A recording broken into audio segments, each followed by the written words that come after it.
Hey guys, welcome back to my channel. As you can see from the title, today we're going to talk about true crime and why I stopped watching it. I still watch it from time to time. However, I decided not to watch it as frequently as I did because I noticed that it makes me paranoid.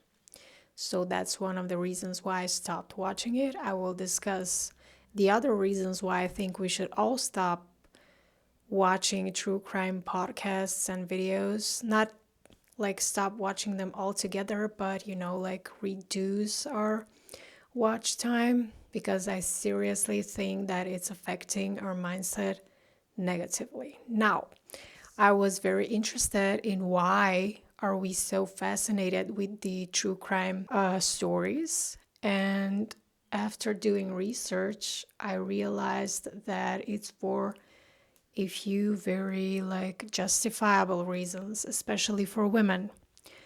So, according to my research, many people watch true crime because of psychological fascination, of course. That's not so justifiable. So, as you know, people are naturally curious. They want to explore the darker side of human behavior, and I completely get that. I am also fascinated by, you know, I truly believe that people have a good and a bad side, a bright and a dark side, and that I think people can change. They can become good and they can become bad. I think we are all born good and bad, and then throughout life we decide which side of us prevails. So I know that everyone is fascinated by learning about people who have embraced their darker side, which is to commit true crime. Crime. So, true crime provides a way to explore fear and danger from a safe distance. Maybe when we watch these videos, these things that happened to real people, we are able to put ourselves in their shoes as much as possible and maybe think about ways we would react in the same situation and so on.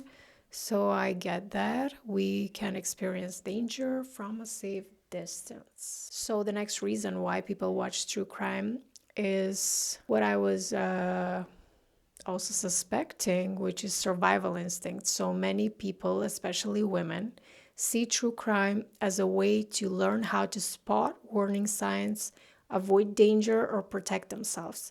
It can feel like a form of preparation for real life threats. I really thought that I was watching true crime for this particular reason.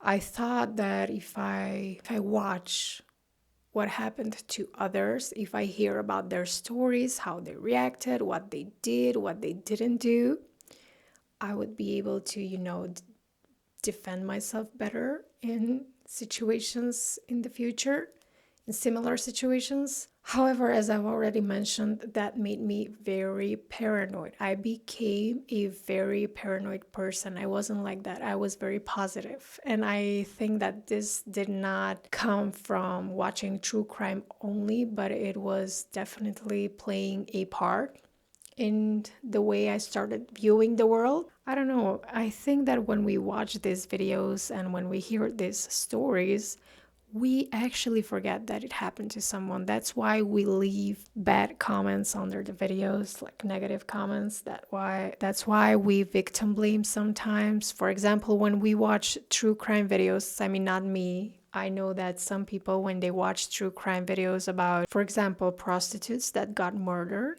they always blame the woman, not always, but most of the time, for choosing that profession. Empathy and justice. True crime often focuses on victims, and many women feel emotionally connected to their stories. This is completely true.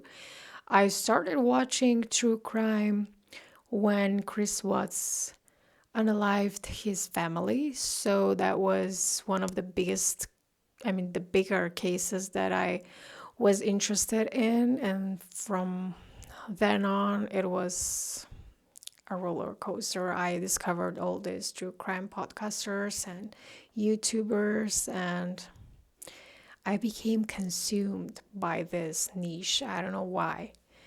I mean, I know why now after doing my research. So, women want justice to be served and find comfort in seeing criminals caught. This is not just women, men also want that, I suppose, good men. Then we have another reason, adrenaline rush. I don't understand this one. I don't watch true crime because of adrenaline rush. It feels weird. Like horror films, true crime triggers excitement and suspense, which can be thrilling without any real danger. To be completely honest, true crime has never made me feel excited, because I am aware. I mean, sometimes I forget that this happens to real people because the storyteller is so good. Forget and think that I'm just hearing a story, but it is a story and it's a real story. So I've never felt excited. I don't know. I don't know. What do you mean by adrenaline rush? I don't feel an adrenaline rush listening to true crime, but maybe some of you do, so you can explain it to me better in the comments. Storytelling appeal. Many true crime stories have mystery, twists, and emotional depth. People enjoy trying to solve the case before the investigators do. Sometimes I try to solve the case together with the storyteller. For example, when Derek Levasseur shares his detective perspective at the end of his videos, I always try to, come up with possible scenarios of what happened and try to solve the crime. Sense of control. Understanding crime patterns and criminal behavior can give people a sense of control over a chaotic world. Wow. Yes, I think that this is why this is why psychologists and crime experts try to, understand criminals. They investigate the minds of criminals and why they do what they do because they feel like they have no control over their lives, They feel like they could be killed or attacked or assaulted at any time in this world. So they want to understand how the mind of a killer or a rapist or someone who assaults people works so they can protect themselves better. And I do get this, but my opinion is that while how do we call it? Most criminals, criminals, I forgot the word criminals. Most criminals share some traits, okay? They share common traits. But I do really think that each one of them, especially murderers, they have something unique about them that we cannot understand. Although we are analyzing them, investigating them, trying to decode their behavior, we can never really know why they do what they do. And this is one of the reasons why I stopped watching true crime, because after reading some of these stats on killers that are not found yet, especially serial killers, there are hundreds, if not thousands, serial killers on the loose.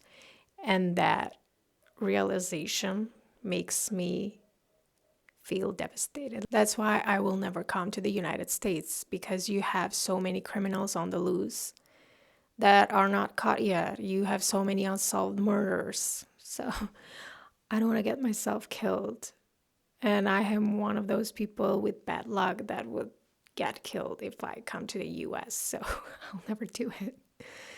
And for some, it's just a guilty pleasure, okay? Which I don't understand. But if you are someone who watches true crime and it's your guilty pleasure, walk me through the experience. Why do you watch it? How is it your guilty pleasure? You feel pleasure from watching it?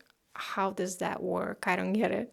And for others, it's about learning, feeling empowered, or even connecting with others who share the same interests. So yeah, I stopped watching true crime because first, I became very paranoid. I started thinking that everyone in my life is conspiring against me, so which is not a very fun way to live. Also, I became devastated with the state of the world, realizing how many killers are on the loose, and also realizing that I tried to solve these crimes online by sharing the stories, but that rarely happens, let's be honest. And I applaud the people who are doing it for the right reasons on YouTube. I really think they're trying to help the families of the deceased people get justice. However, I also think that many people are doing it just for, the money, okay? They realize that it's a popular niche on YouTube, and that's why they are telling these stories. I don't want to name names, but there are a lot of YouTubers who are not doing it because they want to tell the story of the victims, but because, they just want views and money and engagement and so on. So that's why I stopped watching them. I realized that many of them became unauthentic. Okay, after they became popular, they're just doing it just to do it, you know what I mean? So yeah, that's why I stopped watching true crime, because I believe that many of the people, the content creators delivering the stories, are not authentic anymore, and their views started dropping, which is an indicator that many people feel like me. They sense that they're just telling the stories just to tell the stories, and that's it. They don't want to help. They don't contribute in any way, most of them. And also, it's good to watch these videos and hear the stories of maybe the victims and survivors and the families of the victims. Maybe try to help if we can. But it's also a good thing to switch things up and start watching something else from time to time, because over time, watching true crime can really mess up with your brain, okay?